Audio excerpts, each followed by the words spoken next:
जम्मू कश्मीर में चारों ओर सियासी घमासान जो है वो शुरू हो चुका है। अगर हम जम्मू कश्मीर के डोडा उधमपुर कॉन्स्टिट्यूंसी की बात करें तो 12 ऐसे कैंडिडेट्स हैं जिन्होंने आज की तारीख में अपना नॉमिनेशन फाइल किया है। सबसे पहले बताया यह जा रहा है और जितने भी पॉलिटिकल एनालिस्ट हैं वो ये कह रहे हैं कि सिर्फ 2 ऐसी पॉलिटिकल पार्टीज हैं जिनके बीच में सियासी दंगल जो है वो बहुत बड़ा होने वाला है। सबसे पहले भारतीय जनता पार्टी का नाम आता है और उसके बाद इंडियन नेशनल कांग्रेस का भी नाम आता है। मगर बहुत सारे ऐसे नेता हैं जो हमने पहले ही स्ट्रेट लाइन पे गिने हैं, उन नेताओं का काफी ज्यादा दबदबा आज की तारीख में भी है।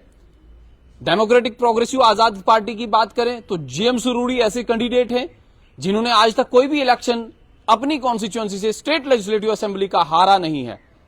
उसके बाद महराजुद्दीन मलिक, जब वो 2014 में चुनाव लड़ने जा रहे थे तो उन्होंने 300 वोट ही लिया था, मगर उसके बाद एक ही सिंगल इलेक्शन में उन्होंने डीडीसी काउंसलर का इलेक्शन भी जीता है। और उसके बाद बहुत सारे ऐसे कैंडिडेट्स हैं, अगर हम मनोज कुमार पादा की बात करें और भी ऐसे स्वर्णवीर सिंह जराल हैं इस कॉन्स्टिट्यूएंसी से, तो बहुत सारे ऐसे इंडिपेंडेंट कैंडिडेट्स भी हैं जो आज की तारीख में लगातार डोडा उधमपुर कॉन्स्टिट्यूएंसी में घूम रहे हैं और जनसभा को संबोधित भी कर रहे हैं। अब सबसे पहले हम डॉक्टर जतिंदर सिंह की बात करें। डॉक्टर जतिंदर सिंह जो है लगातार डोडा उधमपुर कॉन्स्टिट्यूएंसी में आजकल घूम फिर रहे हैं और जब भी वो अपने जलसे में जा रहे हैं, जनसभा को संबोधित कर रहे हैं, उनका एक ही डायलॉग, एक ही नारा है कि इस बार आपने मोदी को जिताना है और मोदी को एक बार फिर से प्राइम मिनिस्टर बनाना है। अपने लिए डॉक्टर जतिंदर सिंह, अपने नाम के लिए डॉक्टर जतिंदर सिंह लोगों को वोट नहीं मांग रहे हैं। कल भी मैंने एक वीडियो उनको देखा, सोशल मीडिया के माध्यम से मैंने देखा कि गुंदो बलेसा में वो लोगों को ये बता रहे हैं कि इस बार आपने डॉक्टर जतिंदर सिंह को नहीं बल्कि इस बार आपने प्राइम मिनिस्टर नरेंद्र मोदी को वोट देना है। और ये मुकाबला चौधरी लाल सिंह के बीच में और प्राइम मिनिस्टर नरेंद्र मोदी के बीच में होने वाला है। ये तमाम बातें जो है आजकल ये कही जा रही है। हालांकि डेवलपमेंट के एतबार से देखा जाए तो डेवलपमेंट के एतबार से उन्होंने अभी तक, अगर हम भलेसा, डोडा, किश्तवाड़ की बात करें तो डेवलपमेंट के हिसाब से उन्होंने अभी तक ज्यादा अपने काम जो है, कारनामे जो हैं वो नहीं गिनवाए हैं। हाँ, लेवेंडर की बात वो हर जनसभा में कर रहे हैं, वो हर जगह जहां भी जा रहे हैं लेवेंडर की बात वहां जरूर डॉक्टर जतिंदर सिंह कर रहे हैं। अब चौधरी लाल सिंह की बात करते हैं। चौधरी लाल सिंह, पहले ही हमने कहा कि ये पहाड़ों पे चढ़ने वाले शख्स हैं, ये दहाड़ने वाले शख्स हैं, दौड़ने वाले, भागने वाले शख्स हैं।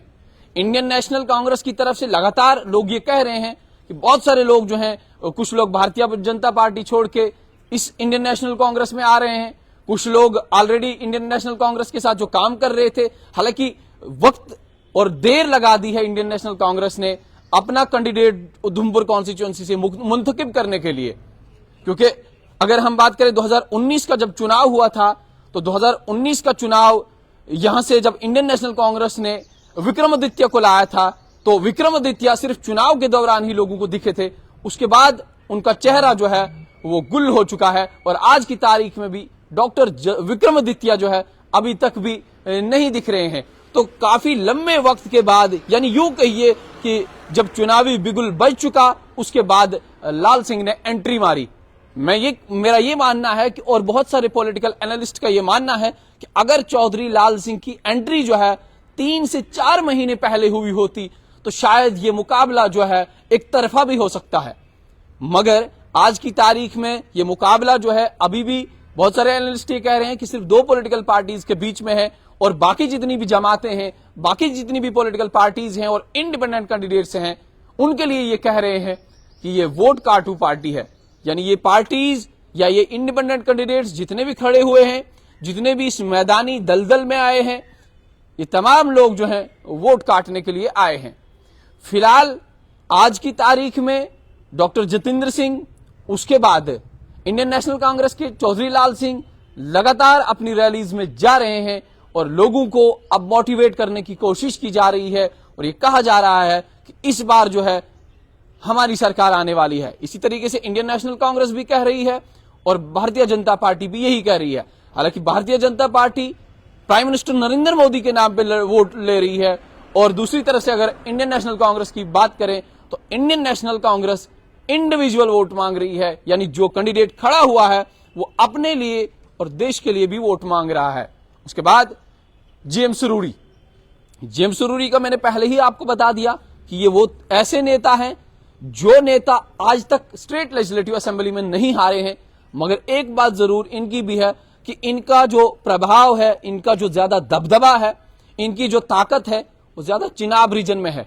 एक तो अपनी जो इनकी कॉन्स्टिट्यूएंसी है स्टेट लेजिस्लेटिव असेंबली की, एक तो वो, और दूसरा जो गुलाम नबी आजाद इनके शाना बशाना आजकल चल रहे हैं, तो कहीं ना कहीं उससे भी गुलाम मोहम्मद सुरूरी जो है एक अच्छा खासा वोट ले सकते हैं। मगर वक्त और समय जो है इनके पास कम रह गया है, और गुलाम नबी आजाद ने हाल ही में यह भी कहा है कि अनंतनाग पुंछ राजौरी कॉन्स्टिट्यूएंसी से हम खुद लड़ेंगे। तो जिसकी वजह से अगर इन्होंने आज के बाद कोई भी जनसभा को संबोधित करना होगा तो गुलाम नबी आजाद पुंछ राजौरी और अनंतनाग में रहेंगे, और उसके बाद जीएम सुरूरी जो है अकेले खिताई चिनाब में डोडा उधमपुर कॉन्स्टिट्यूएंसी और कठवा तक खुद अकेले रहेंगे, और जनसभा को संबोधित भी उन्हें खुद अकेला ही करना पड़ेगा। बाकी जितने भी कैंडिडेट हैं, हम ये नहीं कह रहे हैं कि अभी भी सिर्फ पॉलिटिकल पार्टीज दो ही हैं जिनके बीच में टक्कर है, बल्कि ये भी कहा जा सकता है और ये भी अटकलें लगाई जा सकती हैं कि इन बाकी रेस्ट कैंडिडेट्स में कोई भी बाजी मार सकता है। क्योंकि एकदम सनातन भारत दल की बात की जाए तो मनोज कुमार पादा एक अच्छी खासी पॉलिटिकल पार्टी उनकी भी है। उसके बाद महराजुद्दीन मलिक, मैं लगातार देख रहा हूं कि रामबन बानीहाल तक वो पहुंच रहे हैं और लोग जो हैं उनके साथ जुड़ना शुरू हो गए हैं। महराजुद्दीन मलिक जो है उनके खिलाफ काफी ज्यादा कार्रवाइयां भी आजकल चल रही हैं। कल भी आपने देखा जब उनका फेसबुक लाइव चल रहा था तो बहुत सारे पुलिसकर्मी वहां पे आए, उनको पकड़ के ले गए।